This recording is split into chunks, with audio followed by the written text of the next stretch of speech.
I'm joined now by Sky News political editor Andrew Clennell. Andrew, welcome. We'll start with that motion. I watched it. I thought it was extraordinary. It was spellbinding, in fact. As soon as the Prime Minister, he started out with all that lovely language about Jewish Australians. Then he starts using terms like ceasefire, and away he goes. And then it became a motion about Gaza and southern Lebanon. I reckon you'd have to go back a couple of decades to find any other parallel like it in the Parliament.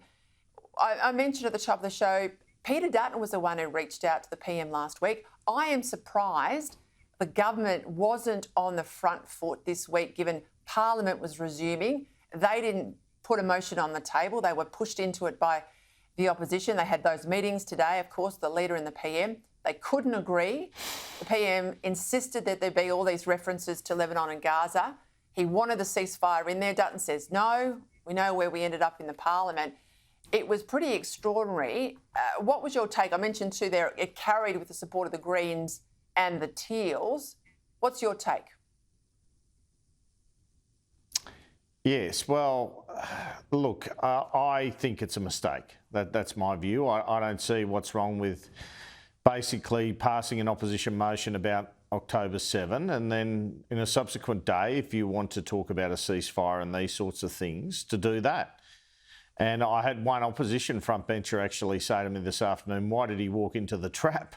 Which is, to look like you are talking out of both sides of your mouth, as Peter Dutton said. I just think it's unnecessary sort of a move by the PM. I mean, maybe he didn't want to give Peter Dutton credit. Maybe there were people in his caucus and cabinet who said, there's no way we're voting for that.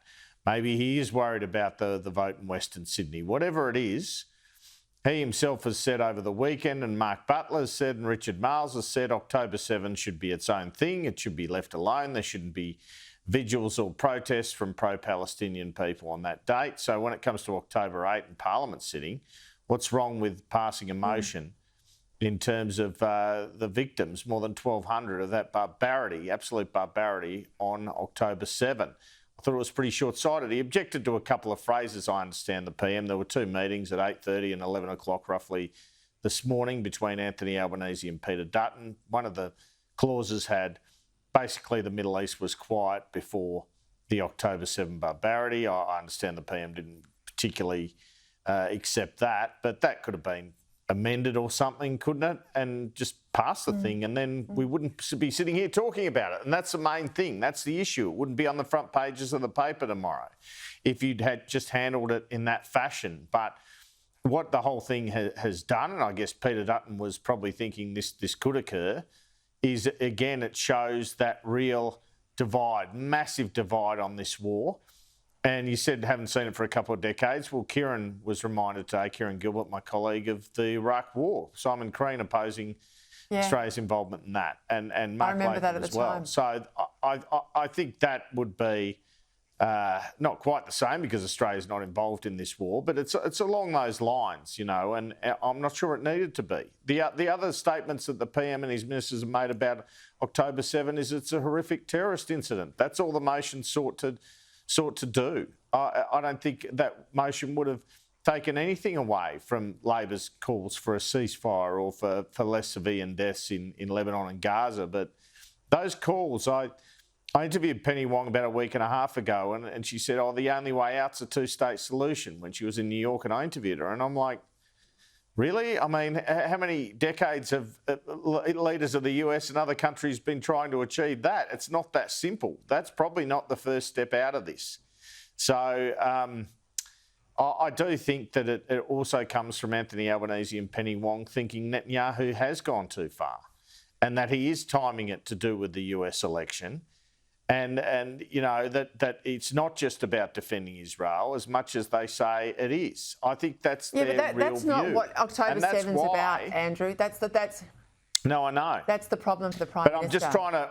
That's a problem. I guess you asked me what I thought their motivations were, and I've just given you the full gamut now.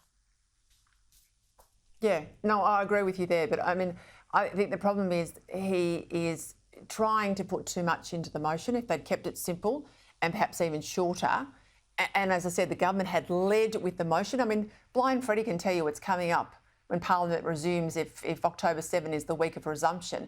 They should have been driving what the motion would look like rather than being led to it by Peter Dutton. And they could have had a secondary motion, and that would have been very difficult for Peter Dutton not to support a secondary motion about civilian deaths in Gaza. And they would have been on the front foot. But again, this goes to my broader point. We often talk about this.